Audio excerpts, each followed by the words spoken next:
శ్రీ శ్రీ శ్రీ త్రిదండి అష్టాక్షరి సంపత్ కుమార Ramanuja GN స్వామివారి శ్రీమద్ అష్టాక్షరి పీఠం YouTube ఛానల్కి స్వాగతం.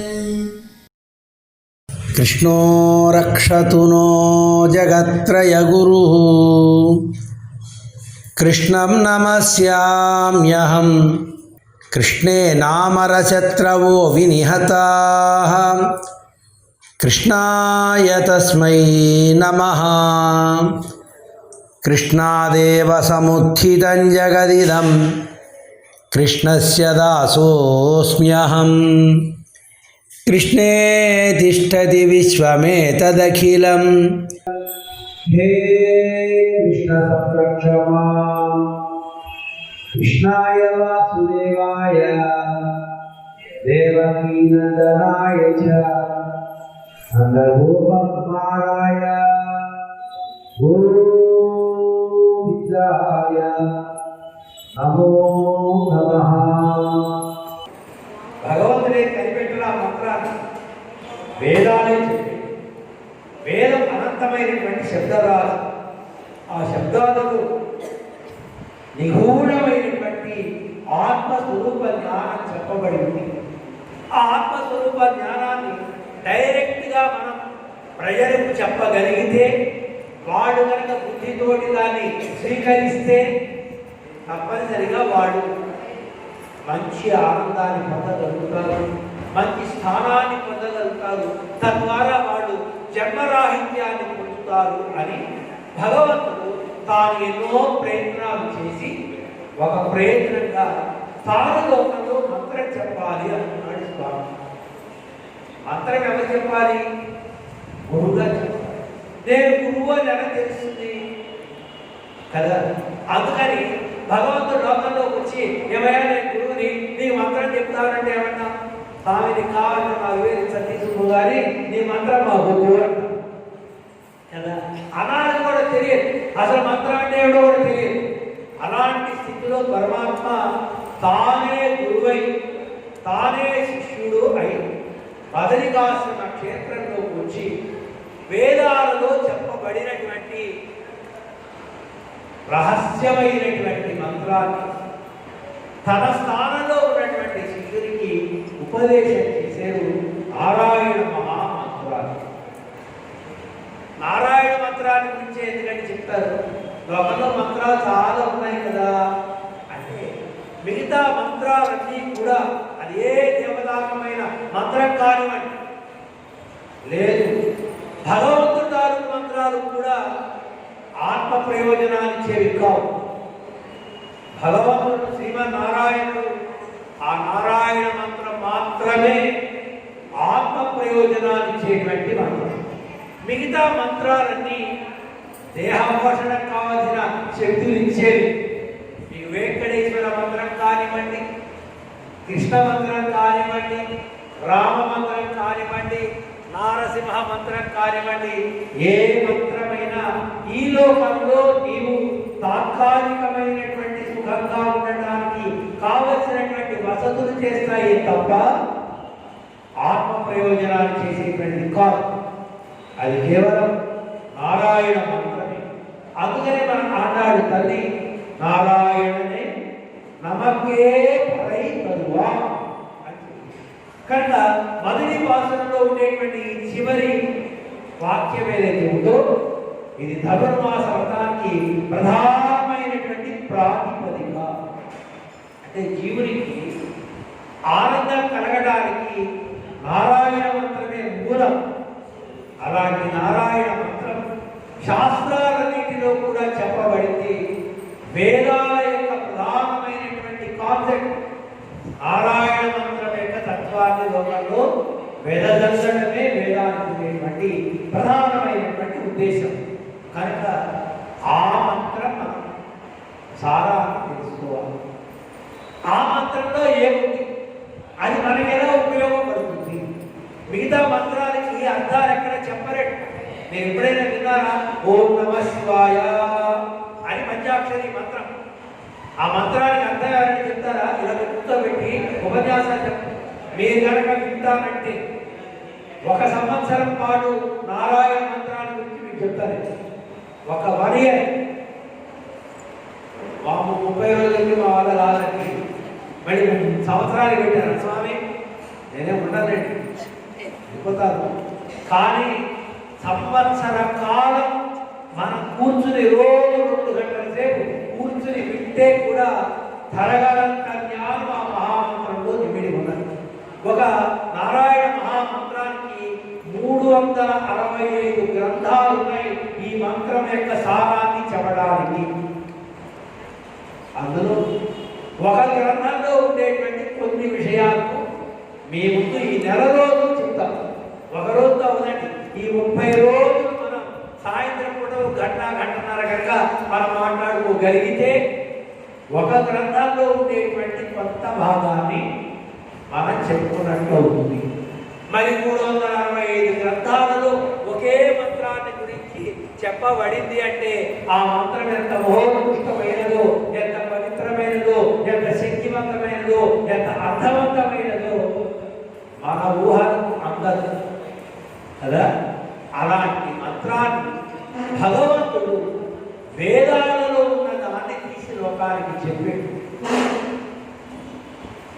భగవంతుడే కనిపెట్టలేదండి, దేవుడు కూడా వేదాలను చదివాడే. ఏమిటి పుస్తకము అని చదివాడే. ఇది వేదం. వేదం అంటే ఏమిటి? తెలియని విషయాన్ని తెలియజేసేదానికి వేదం అంటే. వేద యతి ఇది వేద. తెలియని విషయాన్ని చెప్తాయి, చాలా విషయాలు. ఎవరికి తెలియనివి? దేవునికి తెలియనివా? లోకానికి తెలియనివా? అంటే దేవునికి కూడా తెలియవండి. దేవునికి తెలియని విషయాలు కూడా వేదాలు ఉన్నాయి. అందుకనే భగవంతుని కంటే వేదం గొప్ప. అయితే దేవుడు జ్ఞానం కలవాడు కనుక వేదాన్ని చదివి ఈ వేదం అంతా నా గురించే చెప్పింది అని వేదైశ్చ సర్వై అహమేవ వేద్య. భగవద్గీతలో స్వామి చెప్పాడు, వేదాలన్నీ నా గురించే చెప్పాయా, నేనే చదివాను, నేను మొత్తం నా గురించే ఉన్నది అని చెప్పాడు పరమాత్మ. కనుక పరమాత్మకి మరి యొక్క తత్వం, ఆయనకు తెలియని తత్వం కూడా వేదం చెప్పింది. ఆ వేదం యొక్క సారమే మహామంత్రం.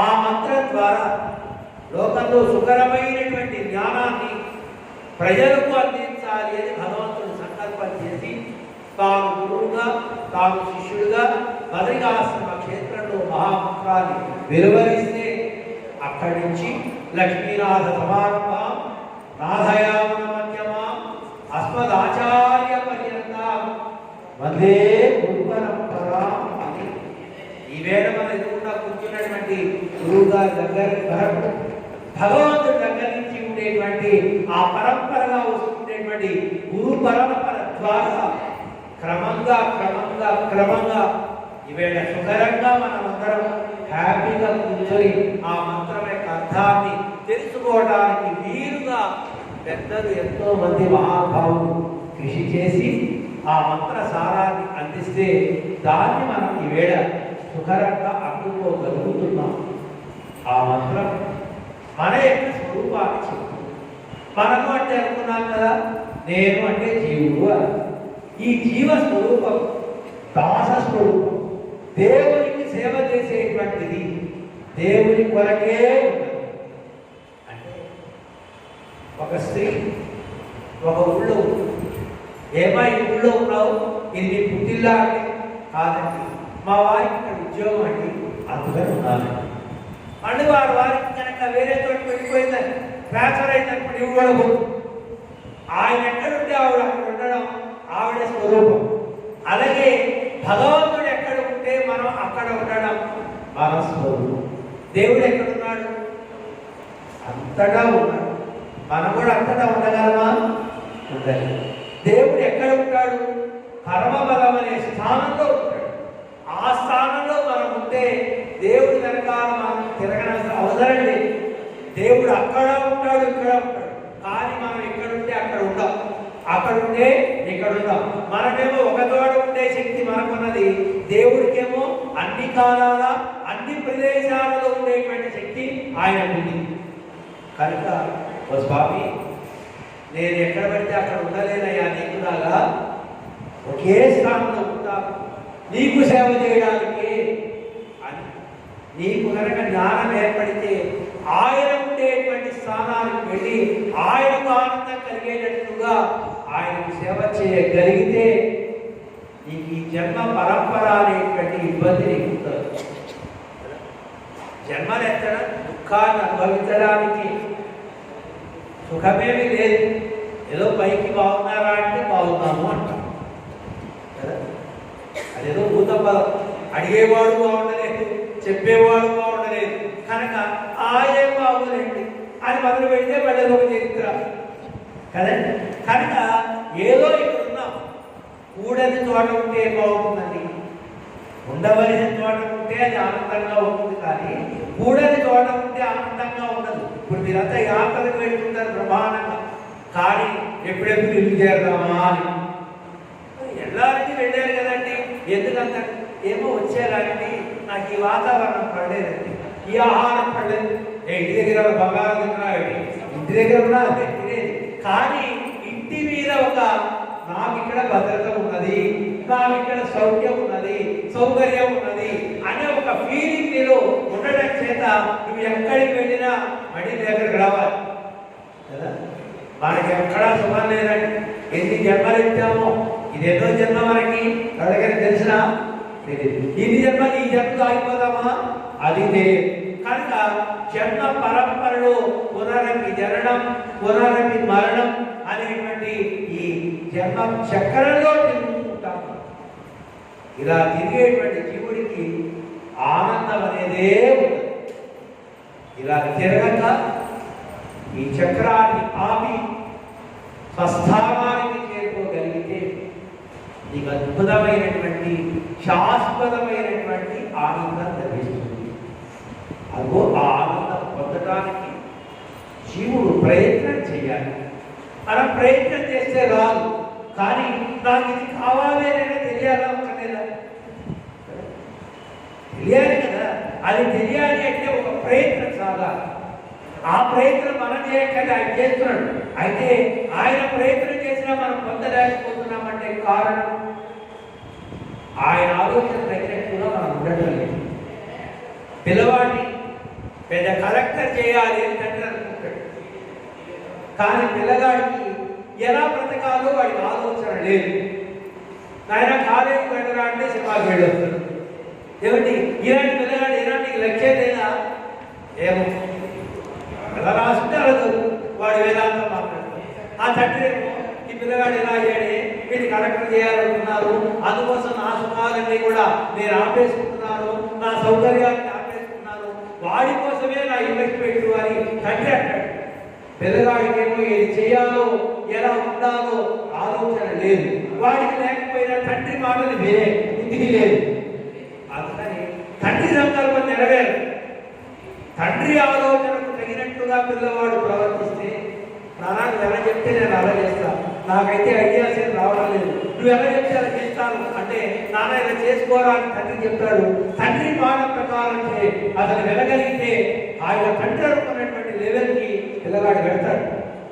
ఇప్పుడు దేవుడేమో మనందరినీ ఆనందలోకంలో కూర్చోబెట్టాలి అని, మనకేమో ఈ లోకంలో తాత్కాలికమైన సుఖాలు అనుభవించాలి కుదురుతాడని ఆయన సంకల్పం వేరు, మన సంకల్పాలు వేరు. మనకేమో రుచులుగానే మా ఊరి వంటలు అని సీరియల్ చూసి మంచిగా నేర్చుకుని హాయిగా తినాలి, ఇలాంటి ఆలోచన మనకి పాటు.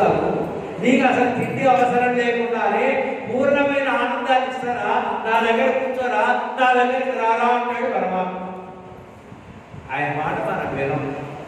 అందుకని కోరిందల్లా తింటున్నాం,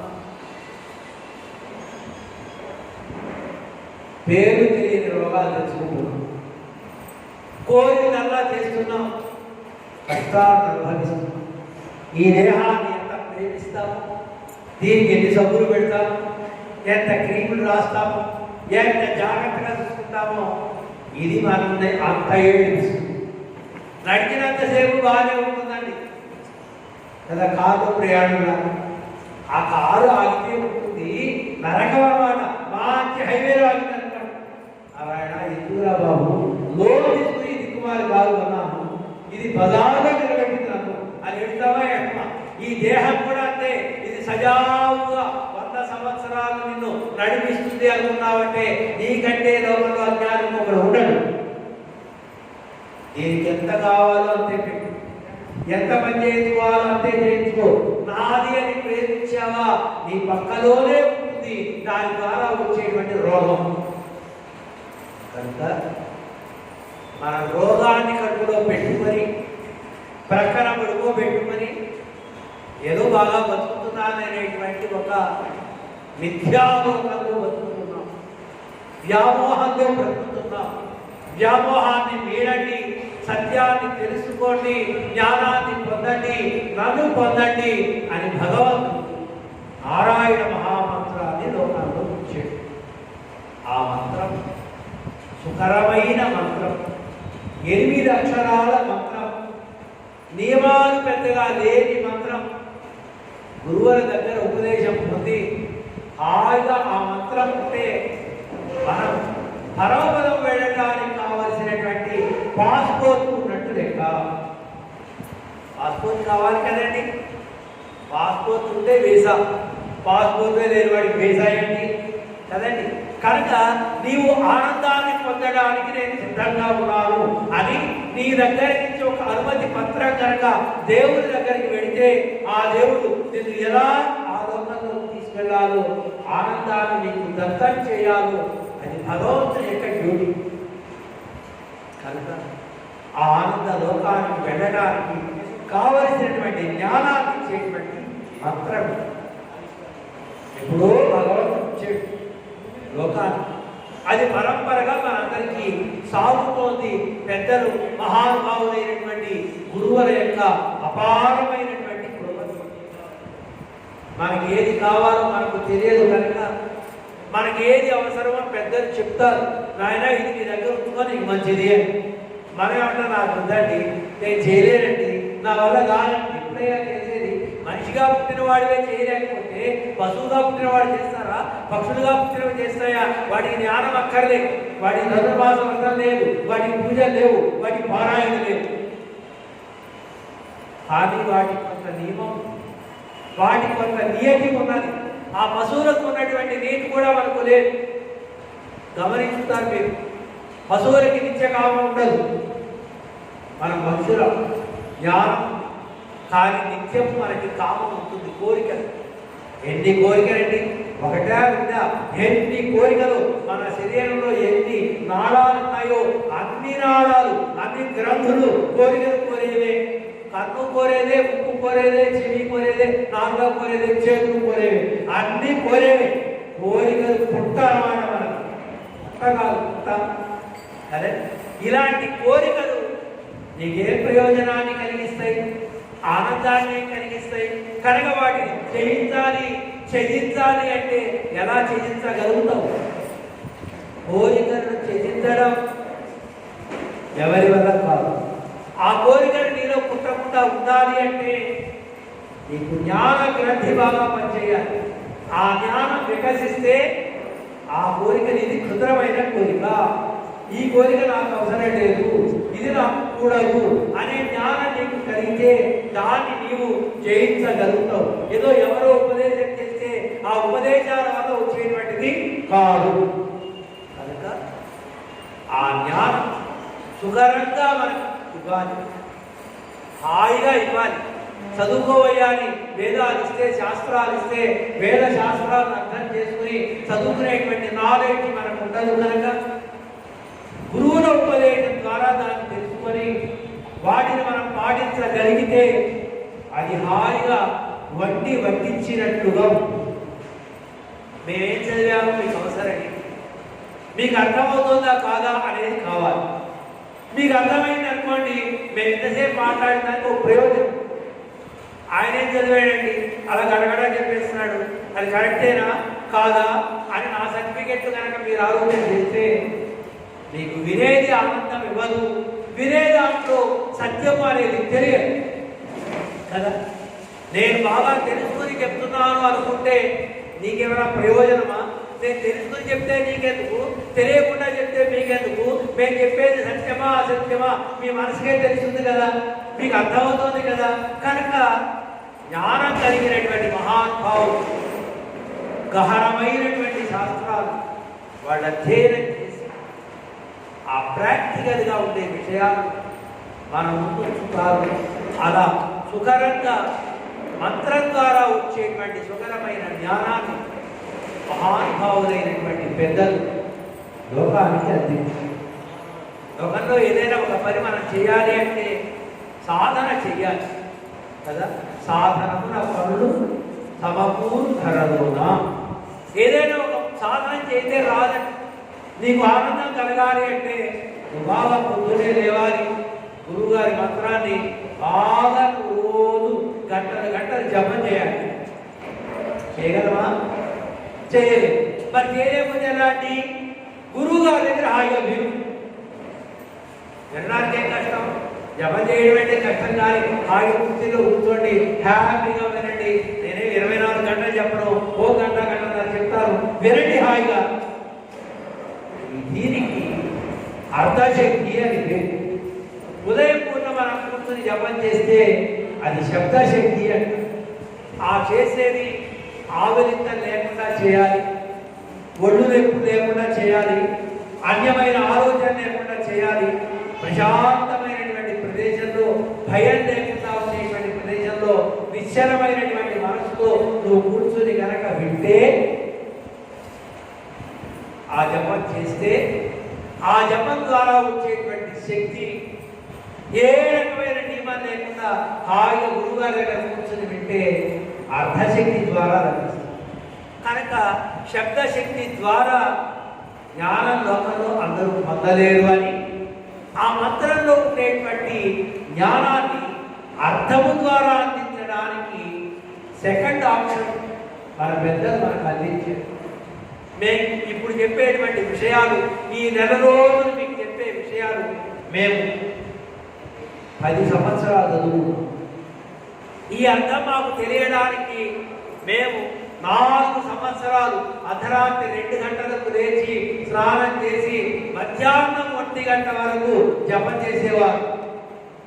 ఆ జపశక్తి ద్వారా అర్థజ్ఞానం బోధకమైతే దాన్ని ఈవేళ ఉభయ రాష్ట్రాలలో ఒక సంవత్సరానికి ఒక్కొక్క ప్రాంతానికి వెళ్ళి మేము అందించగలుగుతున్నాము అంటే అది మంత్రం యొక్క ప్రభావం, అది భగవంతుని అనుగ్రహం, గురువుల యొక్క కటాక్షం. కనుక గురువు గారి కటాక్షం లేకుండా, దైవానుగ్రహం లేకుండా, సాధన లేకుండా ఏ పని కాదు. కనుక మీరేం సాధన చేయదండి, హాయిగా వినండి. ఇదే మీకు సాధన. సమయం ప్రకారం రండి, సమయం ప్రకారం వినండి. మీకు ఆ మంత్రంలో ఉండేటువంటి విశేషాన్ని అంతటిని బాగా అర్థమయ్యేటట్లుగా చెప్పడానికి మాకు గురువులు అనుమతి ఉన్నది, వారి దయ మాకు ఉన్నది. కనుక మీకు మంచిగా అందించగలుగుతాము. జ్ఞానం మనిషికి అర్థాన్ని ఇస్తుంది కదా. జ్ఞానం లేనటువంటి వాడు ఏదో చెప్తారు మనవాడు, విద్య లేని వాడు ఎంత పశువు. విద్య ఉండాలి, జ్ఞానం ఉండాలి. జ్ఞానం ఉంటేనే మనిషికి సంస్కారం కదా. మనం మాట్లాడేటువంటి మాట, మనం వేసుకునేటువంటి వేషం కదా. ఎదుటివాడు చూడగానే దండం పెట్టేది, ఆంటీ ఈ దేవుడు అండి అనేట్టుగా ఉండాలి కదా. అంటే మన యొక్క కట్టు, పొట్టు, భాషణ ఇవన్నీ అందంగా ఆప్యాయంగా ఉంటే ఎక్కడికి వెళ్ళినా ఎవరైనా నిన్ను గౌరవంగా పలకరిస్తారు. ఎవరి ద్వారా అయినా నీవు గౌరవాన్ని పొందగలవు. నీ మాట ఎదురువాడికి ఆనందం కలిగించాలి. ఎదురువాడికి ఆనందం కలిగించడం కలిగేటట్టుగా నీవు మాట్లాడితే అది నీకు సంస్కారం, అదే మనిషికి ఆభరణం. ఇది ఎట్లా వస్తుంది? పెద్దల్ని అనువర్తన చేస్తే. కనుక ఇలాంటి జ్ఞానం కలిగినటువంటి మహానుభావులు మనం అనువర్తన చేస్తూ ఎలా మాట్లాడాలి, ఎలా ప్రవర్తించాలి, ఎలా జీవించాలి, ఏది మానవ జీవితానికి ప్రధానమైనటువంటి గమ్యాన్ని చేర్చే మార్గం అనేటువంటి విషయాలన్నీ కూడా ఈ మంత్రం ద్వారా మనకి చెప్తారు. భగవంతుడు మంత్రాన్ని అయితే ఇచ్చేది, కానీ మంత్ర అర్థాన్ని ఆయన ఇవ్వరు. ఆ మంత్ర అర్థాన్ని జ్ఞానం కలిగినటువంటి మహానుభావులందరూ కూడా తపస్సు ద్వారా ఇందులో ఏమున్నది అని వాళ్ళు తపస్సు చేసి ఆ అర్థాన్ని తాము పొంది తృప్తి పొంది ఆనందాన్ని పొంది ఇదే ఈ మంత్రం యొక్క సారము అని. పూర్వం కాంచీపురానికి సమీపంలో ఉండే ఒక గ్రామం మణల్పాకం అనే ఒక గ్రామం. ఆ మణల్పాకం అనే గ్రామంలో ఒక వైష్ణవ ఆచార్య వారు ఉండేవారు. వారికి మణల్పాకం నంబి అని పేరు. ఆయనకి రోజు దేవుడు కల్లో కనపడి ఆయన ఈ విషయాలని తెలుసుకో అని కళలో చెప్పేవారు. ఆయన చెప్తేని ఆ కళ అంతా అనుభవించేవారు. తెల్లవారిన తర్వాత మళ్ళీ అంతా జ్ఞాపకం వచ్చేది. మనకు కూడా కళ్ళప్పుడు కొన్ని కళ జ్ఞాపకం వస్తాయి, కొన్ని రావు కదా. ఆయనకి దేవుడు చెప్పిన మాటలన్నీ జ్ఞాపకం వచ్చేవి. తెల్లవారిన తర్వాత లేచి స్నానం చేసుకుని పూజా కార్యక్రమం చేసుకుని దేవుడు కళలో ఏవైతే చెప్పాడో అవన్నీ స్మరించుకుంటూ నేనంతా అదృష్టవంతుడి, భగవంతుడే నాకు అన్ని విషయాలు చెప్తున్నాడు, నిజంగా ఎంత దయాలు ఆయన నన్ను కరుణించాడు, పరమాత్మ అన్ని విషయాలు నాకు చెప్తున్నాడు. నేను ఏ గురువు దగ్గరికి వెళ్ళి ఎక్కడా చదువుకోవాల్సిన అవసరం లేకుండా దేవుడే శాస్త్రాల్లో ఉండేటువంటి విషయాలని రోజు ఒక ఎపిసోడ్ చెప్తున్నాడు ఆయన. ఈయన ఆనందంగా అనుభవిస్తున్నాడు. ఒక రోజున ఇలా సాగుతూ ఉండగా కళలో ఇదిగో ఇంకా నీకు చెప్పవలసిన విషయాలు చాలా ఉన్నాయి, 2 ఏళ్ళ మధ్య ఉండే దేశానికి వెళ్ళి అక్కడ ఉండు అన్నట్టు. ఆ రోజే చెప్పరా ఆయన, ఈ మాటే చెప్పాడు. చెప్పగానే ఆనందం వేసి ఆనందం కలిగి 2 ఏళ్ళ మధ్య ఉన్న దేశమేది? ఉభయ కావేరి మధ్య దేశే శ్రీరంగ క్షేత్రం. ఓ పరమాత్మ శ్రీరంగం వెళ్ళి ఉండమన్నాడు, అక్కడికి వెళ్తే ఇంకెన్ని విషయాలు చెప్తాడు మహానుభావుడు అని ఈ స్వామి చక్కగా పాదయాత్రగా కాంచీపురం దగ్గర నుంచి నడిపి శ్రీరంగం వెళ్ళారు. అక్కడ ఎవరు తెలియడానికి వెళ్ళారు. కావేరి నదిలో స్నానం చేశారు, పెరుమాళను సేవించుకున్నారు. ఆ ప్రాంతాన్ని అంతటినీ అలాగా దర్శనం చేస్తున్నారు. దూరంగా ఒక తోటలో ఒక మాట నిదానంగా వినపడుతుంది. ఎక్కడో మాట వినపడుతుంది అని కొంచెం అటు మాట వినపడేటువంటి దిశగా వెళ్ళారు. 4 శిష్యులను కూర్చోబెట్టుకుని ఒక గురువు గారు ఏదో రహస్యంగా చెప్తున్నారు. ఆయన నేను చెప్పేటువంటి మాటలు ఎవరికి చెప్పకండి, మీరు మాత్రమే వీటిని అనుభవించుకోండి, అనుసంధానం చేసుకోండి అని ఆ గురువు గారు చెప్తుంటే ఆయన వాళ్ళంతా వింటున్నారు సత్యం. ఈయన కొంచెం ఆ మాటలు వినపడే దగ్గరికి వెళ్ళేసరికి ఒక గురువు గారు 4 శిష్యులు చూడగానే మీరేదో చెప్తున్నారు, పెద్దలు ఎవరు చెప్పినా మనం వినాలి, ఎవరు చెప్పినా వినాలి, ఎవరు చెప్పినా జ్ఞానం ఉంటుంది. వాళ్ళు అడ్డబొట్టు వాళ్ళ, నిలువబొట్టు వాళ్ళ, చుక్కబొట్టు వాళ్ళ, మనకెందుకంటే ఏ బొట్టు వాళ్ళైతే జ్ఞానం కదా చెప్పేది. అందుకే నేను చెప్తాను, టీవీలో ఈవేళ మంచి మంచి విషయాలు చెప్తున్నారు మహానుభావులు, వినండి. వింటే ఏదో ఒక విషయం ఈ లోపలికి వెళ్తుంది, అది నీకు తప్పనిసరిగా ఆనందాన్ని కలిగిస్తుంది. మనం తెలుసుకోవాల్సిన విషయాలు ఎన్నో ఉన్నాయి. బాలాదపి సుభాషితం, చిన్న పిల్లవాడు చెప్పినా కూడా వినాలి. వాడు మాట్లాడే ఉంది, పిల్లగాడైనా బాగా చెప్పాడే అనుకుంటే తప్పే ఉంది. అంతలోనే వాడు గురువు అయిపోతుందా, మన శిష్యుడు అయిపోతామా? కాదు కదా. కనుక మంచి మాటలు వినండి. ఈయన వెళ్ళారు, ఆ గురువు గారు వైష్ణవ గురువు గారు 4 చెప్తున్నారు. ఈయన వెళ్ళి దండం పెట్టి వారేనా మీరు అని అడిగారు. వారేనా మీరని ఎవరైనా పలకరిస్తామా? మీరెవరండి అని పలకరిస్తారు, కానీ వారేనా మీరని పలకరిస్తారు ఎక్కడైనా? అంటే గురువు గారికి దేవుడు ఎలా మాట్లాడుతున్నావు, వారేనా మీరంటా నేను తెలుసా నీకు? నేను నాన్నటి వాడు ఎవరైనా తెలుసా నీకు అడిగాడు ఆయన. కాదండి, నాకు రోజు కళలో కనపడి అనేక విషయాలు చెప్తాడే ఆ వరదరాజ స్వామి, ఆ వరదరాజ స్వామి అయినా మీరు అని అడిగారు. నీకు వరదరాజ స్వామి రోజు చెప్తారా అసలు నువ్వెవరివి, ఎక్కడి నుంచి వచ్చావు, నీ కథ ఏమిటి అని చెప్పారా కసుపుతో అన్నారు గురువుగారు. అయ్యా నేను నావల్పాకం అనేటువంటి గ్రామం నుంచి వచ్చాను. నావల్పాక నంబి అంటారు.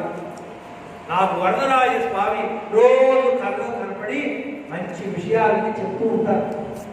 ఆ దేవుడు చెప్పేటువంటి మాటలే మీరు వీళ్ళకి చెప్తున్నారు కనుక ఆ దేవుడే మీరు అని నేను అనుకుంటున్నాను.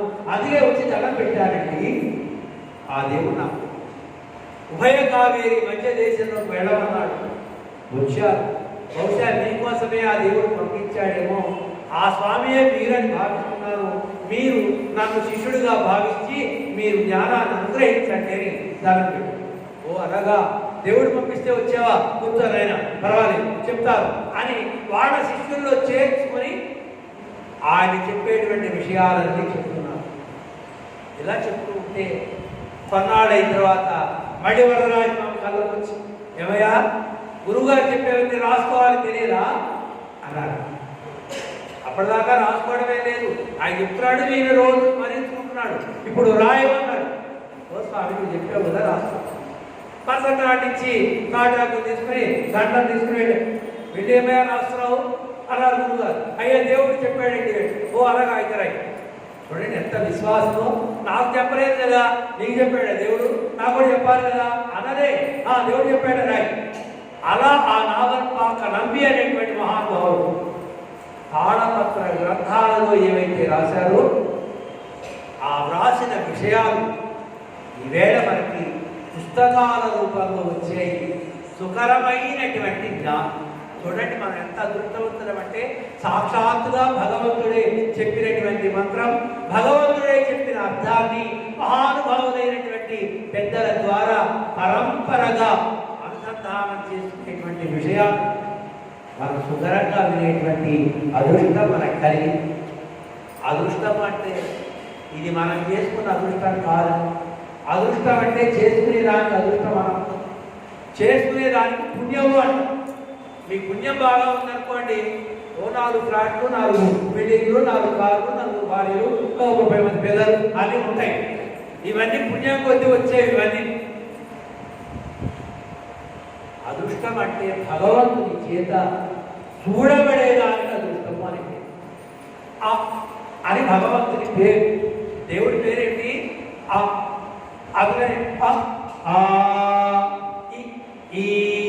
అని ఆ అక్షరంతో మొదలు పెడతాం. పిల్లగాడికి అక్షరాభ్యాసం. మన పిల్లలకి అక్షరాభ్యాసం ఏంటో మొదలు పెడతాం మనం. అస్మద్ గురుభ్యో నమః, ఓం నమః శివాయ, సిద్ధార్థమః అని పెద్దగా రాసి రాయిస్తారు కదండి. ఆ అంటే ఎందుకు అంటే అకారార్థో విష్ణు అక్షరాణ అకారోస్మి.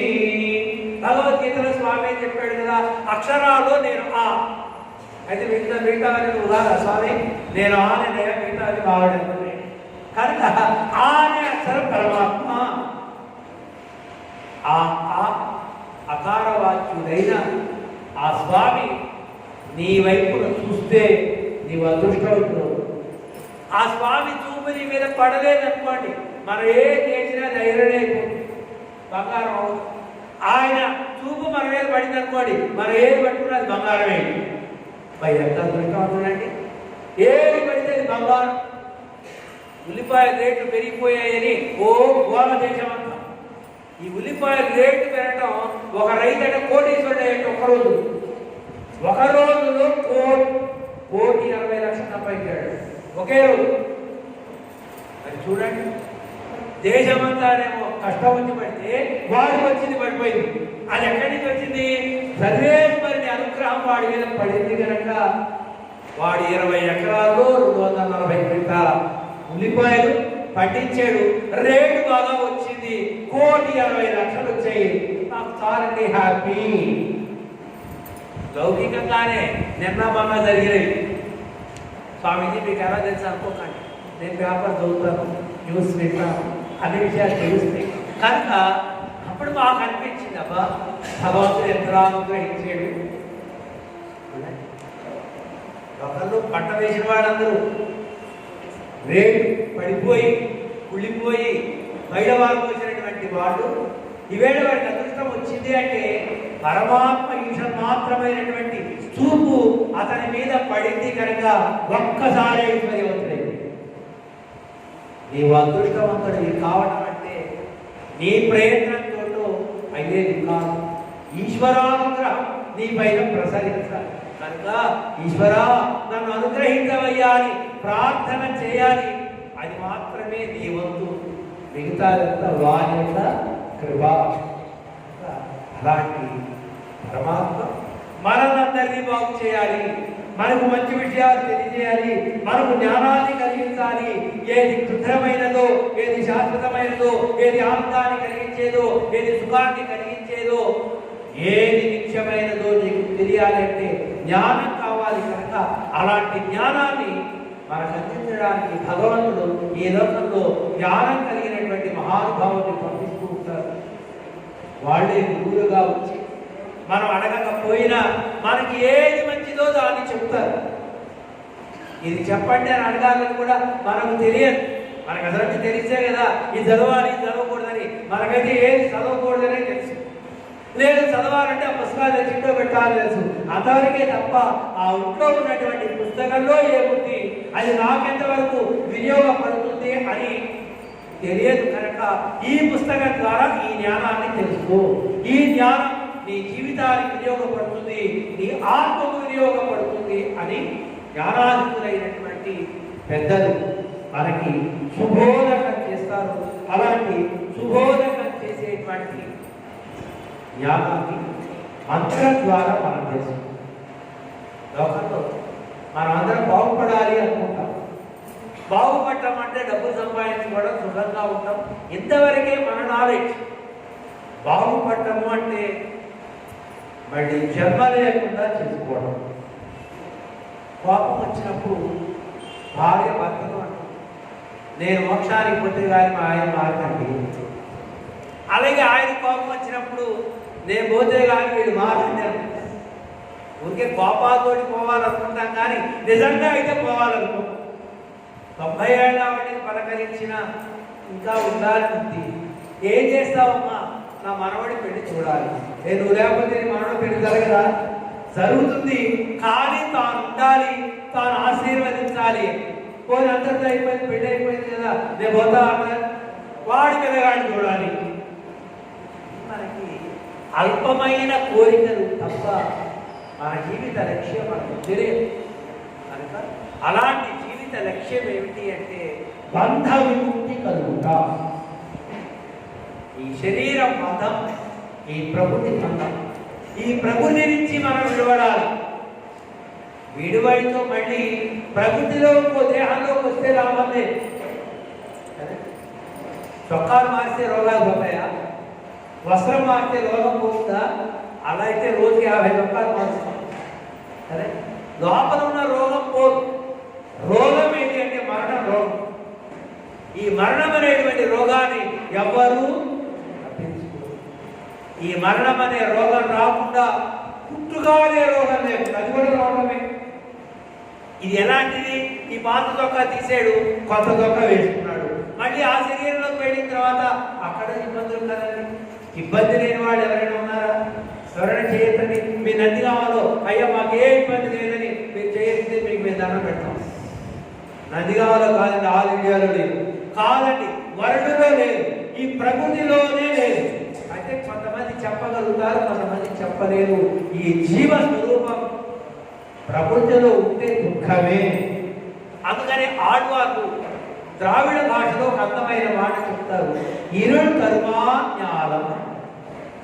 ఈ భూమి దుఃఖాన్ని పుట్టించే భూమి. ఇక్కడ మనందరికీ అంతిమమైన ఫలితం దుఃఖం. ఏడుస్తూ పుడతాం, ఏడుస్తూ పోతాం. ఏ రోగమయ్యా నీకు? బాగా సంపాదించావు కదా, అన్ని బాగా అనుభవించావు కదా, మళ్ళీ ఏడ్చిపోతున్నావు ఎందుకు? నా భార్యను వదిలిపోతున్నా, నా బిడ్డను వదిలిపోతున్నా అని ఏడు. అన్నీ అనుభవించావు కదా, అదేదో వాళ్ళకి ఇచ్చేసే వాళ్ళు ఇప్పుడు వాళ్ళు పడతారు కదా అంటే వాళ్ళు అనుభవిస్తూ ఉంటే ఆనందంగా కళ్ళారా చూడాలి. ఇది కోరిక. కోరికలకి ఎక్కడైనా అర్థం ఉందా? కనుక ఇలాంటి కోరికలలోనే మళ్ళీ పుడతాం, మళ్ళీ ఆ దేహంలో కష్టాలు అనుభవిస్తాం, మళ్ళీ ఏదో సుఖమనే భ్రాంతిని పొందుతాం, మళ్ళీ దేహాన్ని ఛేదిస్తాం. కనుక ఇలాంటి అవస్థ లేకుండా శాశ్వతమైనటువంటి మోక్షానికి వెళ్ళుట జీవునికి లక్ష్యం. ఆ మోక్షానికి వెళ్ళాలనే కోరిక ఉండాలి. కేవలం కోరిక ఉంటే చాలు, కోరికకు తగినట్టుగా అనువర్తన ఉండాలి. ఇప్పుడు ఇల్లు కట్టుకోవాలని కోరిక ఉందన్నమాట, దానికి తగినట్టుగా డబ్బులు దాచుకోవడం, దానికి తగినట్టుగా వసతులు ఏర్పాటు చేసుకుని ముందు కాస్త స్థలం కొనుక్కుని మళ్ళీ కాస్త కొంత గ్యాప్ తీసుకుని మళ్ళీ ఇల్లు కట్టుకుని అలాగా చేస్తాం కదా ఎవరైనా. అంతేగాని స్థలం కొనేసి ఇల్లు కట్టేసి అప్పు చేసి ఇల్లు తెచ్చేసి మళ్ళీ దాన్ని అమ్మి మళ్ళీ వాడికి అలాంటి. కనుక తెలియగలవాడు ఒక పని చేయాలి అంటే ఒక ప్లాన్ ప్రకారం చేస్తాడు. అలానే మనకి ఈ జీవితం వద్దు, ఈ పుట్టుక వద్దు, ఈ మరణం వద్దు, ఈ వేషాలు వద్దు. ఎప్పటికి ఎన్ని వందల జన్మలు ఎత్తామో, ఇంకా ఎన్ని ఎత్తాలు ఆయన నారాయణ నీకు వద్దడం మాకేం వద్దయా, మాకు ఆనందాన్ని శాశ్వతంగా అనేటువంటి ఇచ్చ ఏ ఒక్కరికైనా ఉంటే వారు సాయంత్రం కూడా ఉపన్యాసం ఖచ్చితంగా వినాలి. మనం ఈ ప్రకృతి బంధాన్ని నుంచి తప్పించుకోవడానికి మనం ఎలాంటి కోరిక ఉంటే చాలండి, అంతైనా వసతులు ఏర్పాటు చేసుకోవాలి. ఎలాంటి వసతిని మనం ఏర్పాటు చేసుకోవాలో ఈ సాయంత్రం సభలో మనం ప్రతిరోజు దాని గురించి చర్చించుకుంటాం. మోక్షం అనే ఒక సామ్రాజ్యానికి చేరాలి అంటే ఇక్కడ నీవు ఏం తెలుసుకోవాలి, ఎలా ప్రాక్టీస్ చేయాలి కదా. విషయం తెలిస్తే రామలేదండి, దానికి తగినట్లుగా ప్రవర్తన చేసుకోవాలి. మనకుంటే అలవాట్లు మార్చుకోవాలి. ఏమిటో కాఫీనే మార్చుకోలేము, ఏం మార్చుతామని మనం అంటే మారుకోలేమంటే ఏది మార్చుకోలేము, మారుకోగలమంటే ఏదైనా మార్చుకోగలం. ఇప్పుడు ఈ నెల రోజులు తర్వాత 4 గంటలు వేస్తున్నారు కదా, రోజు లేవండి అంటే లేవాలని అనుకుంటామండి. కానీ అంటే ఖాళీలోనే అన్నీ ఉంటాయి. అంటే నీ బుద్ధి ఇష్టపడదు. ధనుర్మాసంలో లేచావు కదా, ఇప్పుడు ఎందుకులే కాసేపు పడుకో అనుకుంటుంది బుద్ధి. మనసుకేమో పోనీ ధనుర్మాసంలో హ్యాపీగా 4 గంటలకు లేచాము, బాగానే జరిగింది కదా, అలాగే జరుపుకుందాము అని మనసు బుద్ధి ఒప్పుకోదు. ఈ ఇద్దరికి మధ్య గొడవలో తెల్లారి ఏడైపోతుంది. ఇదే ఘర్షణ కదండి, రోజు ఘర్షణే. అయితే ఆ ఘర్షణ మనకు తెలియదు. తెలిస్తే పిల్లలతో కొట్లాడుకున్నారు అనమాట.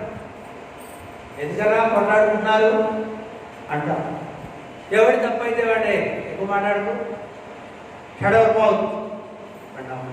రెండవ అంటే వాడితో ఇవ్వడదా ఇలా అవుట్ కదా. ఎవరిని ఆపాలి మనం? బుద్ధిని ఆపాలా, మనసుని ఆపాలా? అంటే పలకరించాలి. ఎవరు పలకరించాలి కదా. నేను అనేటువంటి వాడు ఎవడున్నాడో వాడు పలకరించాలి. బుద్ధి ఎక్కువ మాట్లాడు, మనసు ఎలా చెప్తారు. మనసు ఏమంటావు కదా, లే ఎప్పుడైనా స్నానం చేయాలి కదా, 7 గంటలకైనా నీ స్నానం నువ్వే చేయాలి, ఎవడు చేయించాలి నీకు స్నానం. కనుక ఆ చేద్దామని చేసే పని అయిపోతుంది కదా. మంచిగా పెద్దవాడి స్నానం చేస్తే పెద్దవాడి ప్రసాదం తినచ్చు. మీరు 7 గంటలు స్నానం చేస్తే 9 గంటలకు తినడం. అదే తర్వాత 4 గంటలకు చేస్తే 6 గంటలకు మీకు ప్రసాదం పెట్టినావా లేదా? మీకు తగినట్టుగా మేము కూడా 6 గంటలుగా అలా తీర్థం ఇస్తున్నాం, ప్రసాదం పెడుతున్నాం. పాప వాడు ఎంత బుద్ధిని మనసుని ఏకం చేసుకుని తెల్లవారి ఇంత పని చేసి వచ్చారే అని పెరుమాడు సైతోటి నీకు తీర్థాన్ని ప్రసాదాన్ని ఇస్తున్నాడు కదా. కనుక ఆ రెండు కలిసి పనిచేస్తే నీకు ప్రయోజనం ఎక్కువ వస్తుంది, వెంటనే వస్తుంది. ఇప్పుడు ఇవాళ 4 గంటలు వేస్తే 6 గంటలకి మీరు ఎప్పుడైనా 6 గంటలు టిఫిన్ చేశారు ఏ రోజైనా? కానీ ఇవాళ ఎలా చేశారు మీరు? చెట్టి వేసి మరి పెట్టేవాడి వేడి వేడి పొంగలి కదా. ఎలా వచ్చింది అంటే రెండు ఏకమైతే కలిసి ఉంటే కలదు సుఖం అన్నారు కదా. కనుక బుద్ధిని మనసుని ఏకం చేద్దాం. ఆ రెండు కనుక విడివిడిగా ఉన్నాయా నీకు ఎప్పటికీ ఇలాగే చస్తూనే ఉండాలి, పుడుతూనే ఉండాలి. ఆ రెండు ఏకమైతే ఈ మరణావస్థ ఉండదు, ఈ జన్మావస్థ ఉండనే ఉండదు. మరణావస్థ జన్మావస్థ రెండు ఘోరమైన తల్లి గర్భంలో ఉన్న జీవుడు భగవంతుడి ప్రార్థన చేస్తాడు, ఓ పరమాత్మ నాకు మళ్ళీ ఈ ఒక్కసారి ఈ గర్భంలో వచ్చి బయటపడి ఈ గర్భవాసం చేయలేకుండా ఉన్న తల్లి గర్భంలో ఉండేటువంటి మలము, మూత్రము, ఈ రక్తము, ఈ మాంసము, ఈ చీము, ఇవన్నీ నానావస్థలు పెడుతున్నాయి. ఈశ్వరా, ఇక ఎప్పుడు నేను తప్పు చేయను, నీ నామానే జపిస్తాను, నీవు తప్ప నాకు దిక్కలేదు, ఈ గర్భానికి బయటపడేయని నారాయణుని మొక్కి ఏడుస్తూ బయటకు వస్తాడు. ఇక్కడికి వచ్చిన తర్వాత ఆ ఒట్టు కాస్త గట్టు మీద పెట్టేస్తాడు. మళ్ళీ మామూలే. మళ్ళీ ముసలితనం వచ్చిన తర్వాత ఈశ్వరా, తెలుసో తెలియకో జీవితంలో చాలా తప్పులు చేశా, క్షమించు, ఈ ముసలితనాన్ని అనుభవించలేకుండా ఉన్నాను, వ్యాధులు బాధ పెడుతున్నాయి, పిల్లగాడు మాట వింటలేదు, నన్ను తీసుకెళ్ళి నాయన నీకు దండం పెడతా అని మంచాల పడి శరణు వేడితే ప్రాణం పోతుందా? ప్రాణం పోవడానికి శరణాగతి చేస్తాడు, ప్రాణంతో బయటపడడానికి శరణాగతి చేస్తాడు. అంటే ఒక జీవుడు ఆద్యంతంలో శరణాగతే వాడికి రక్షకమే, కానీ మధ్యలో మాత్రం శరణాగతి మర్చిపోయి నేనే, నా మాటే వినాలి, నేను చెప్పిందే వేదం, ఈ అహంకారంతో దుఃఖాలను మనం నెత్తిన పెట్టుకుంటున్నాం. ఎన్ని సంవత్సరాలు ఒక కల్పం అనుభవించినా తరగనంత పాపాన్ని క్షణకాలంలో చేస్తున్నాం, వాక్కులతో చేస్తున్నాం, మనసుతో చేస్తున్నాం, దేహంతో చేస్తున్నాం. పాపం చేసేది 3 ఛానల్స్లో చేస్తున్నాం. అనుభవించడానికి సమయం చాలక ఈ పాపాన్ని అనుభవించడానికే మళ్ళీ జన్మలు ఎత్తుతున్నాం. కనుక ఇలాంటి దుఃఖ పరంపరలో జీవుడు కొనసాగకుండా శాశ్వతమైనటువంటి ఆనందాన్ని పొందాలి అంటే నారాయణ మంత్రం యొక్క సారం వినాలి. ఆ సారాన్ని క్రమంగా తెలుసుకునేటువంటి ప్రయత్నం చేద్దాం. సాయంత్రం 6 గంటలకు ప్రారంభం చేసి 6:30 వరకు సామూహిక విష్ణు సహస్రనామ పారాయణం, 6:30 నుంచి 7:30 వరకు ఈ మంత్ర సారాన్ని రోజు అనుభవిద్దాం. 30 నాళ్లలో ఈ మంత్రంలో ఎన్ని అద్భుతమైన విషయాలు ఉన్నాయో, ఎంత సుఖరంగా ఉంటుందో మీ అందరికీ తెలుస్తుంది. ఆ విధంగా ఈ ధనుర్మాస కార్యక్రమాన్ని మనం ఆనందంగా అనుభవిద్దాం. అమ్మవారి సంకల్పం చేసి మీ అందరి మధ్య 30 నాళ్ళు మమ్మల్ని ఇక్కడ ఉంచి మీ అందరితోటి ఆ అనుభవాన్ని, భగవద్ అనుభవాన్ని పంచుకునేటువంటి ఒక సౌభాగ్యం మహాలక్ష్మి అమ్మవారు అనుగ్రహించింది. ఆ అమ్మ కటాక్షం మీ అందరి పైన ప్రసరించాలి అని మేము అనేక మంగళ శాస్త్రాలు చేస్తూ ఈ 30 రోజుల్లో విశేష కార్యక్రమాలు కూడా మనం పెట్టుకున్నాం. పెద్దలు కూడా చాలామంది పెద్దలు ఇక్కడికి రావడానికి ఆనందపడుతున్నారు. దేవాదాయ ధర్మాదాయ శాఖ మంత్రి వారు ఒకరోజు ఇక్కడికి వస్తామన్నారు. అలాగే ఇంకా 19 రాజకీయ ప్రముఖులు, అలాగే పండితులు ఎంతోమంది మీ గోష్ఠిని సేవించాలి, మేము కూడా ఒకరోజు స్వామివారి దగ్గర ఉండాలి అనే భావంతో వస్తున్నారు. మీరందరూ కూడా భక్తులందరూ చేస్తే మన దగ్గరికి పెద్దవాడు వచ్చేటప్పుడు మనం కూడా ఎక్కువ మందిలో కనపడితే వాడు కూడా నందిగామలో చాలా మంది భక్తులు ఉన్నారు, బాగా చేస్తున్నారు అనే ఆనందం వాడికి కలుగుతుంది. అందరం కలిసి ఆనందాన్ని అనుభవిద్దాం. ఆనందం ఇక్కడ కాసేపు మనం కూర్చుంటేనే, భగవంతుడి విషయాలు వినబడితేనే మనకి తృప్తిగా ఉంది. నిజంగా దేవుడిని చూస్తే, ఆ దేవుని సన్నిధానంలో కూర్చుంటే ఎంత ఆనందంగా ఉంటుందో మన ఊహలకు అందదు, మన వాక్కులకి అందదు. వాచామగోచరమైనటువంటి అద్భుతమైన వైభవం కలవాడు పరమాత్మ. అలాంటి పరమాత్మ ఆనందం, పరమాత్మతో చేరి మనం ఆనందం పొందాలి. ఆండాళ్ళమ్మవారు అందరినీ చేర్చి మీ ఇంటి దగ్గర మీరు ఒక్కరే కూర్చుని ఏదైనా చదువుకుంటే ఆనందం కలగదు, మీరు ఒక్కరే ఏదైనా వింటే ఆనందం కలగదు, అందరిలో కూర్చుని వింటే ఆనందం. మనం కూడా ప్రస్తావన స్వామీజీ ఎలా చెప్పారండి, మా స్వామి ఆ మాట కంటే ఈ మాట అన్నారండి, నాకు ఇది బాగా నచ్చిందని ఇలా అనుభవిస్తే ఆ ఆనందం తరగని. అందుకనే మధురమైన పదార్థాన్ని ఒక్కరంగా అనుభవించకూడదు, అందరం కలిసి అనుభవిస్తే అందులో ఉండే మాధుర్యం పెరుగుతుంది కదా. ప్రసాదం బాగుందండి, ఏం బాగుంది? జీడిపప్పులు బాగుంది. జీడిపప్పులు పెద్దగా నాకు రాలేదు కానీ నెయ్యి బాగా పోసారు, అది బాగుందండి. అందులో ఏమో నెయ్యి సంగతి నాకు అనిపించలేదు కానీ పాలు బాగా పోసారండి, చాలా బాగుందండి. ఒక్కొక్కళ్ళు ప్రసాదం బాగుండడానికి ఫలానా కారణం అయి ఉంటుంది, ఫలానా కారణం అయి ఉంటుంది అని ఒక్కొక్కళ్ళు విశ్లేషిస్తూ ఉంటే ఆ ప్రసాదంలో ఉండేటువంటి మాధుర్యం ఎప్పుడో పొద్దున తినేసినా ఇప్పుడు గుడగలు వేయాలి అనేటట్టుగా ఉంటుంది. దానికే అనుభవము అని పేరు. తినేటప్పుడు ఏ పదార్థమైనా బాగానే ఉంటుంది, కానీ కొన్ని పదార్థాలు తిన్న తర్వాత వాటిని మనం స్మరించాం, పెట్ట తినాలి అనేస్తాం. కొన్నింటిలో నిజంగా ఏదైనా అయ్యాలు చేస్తే దాని రకాలు వేరు.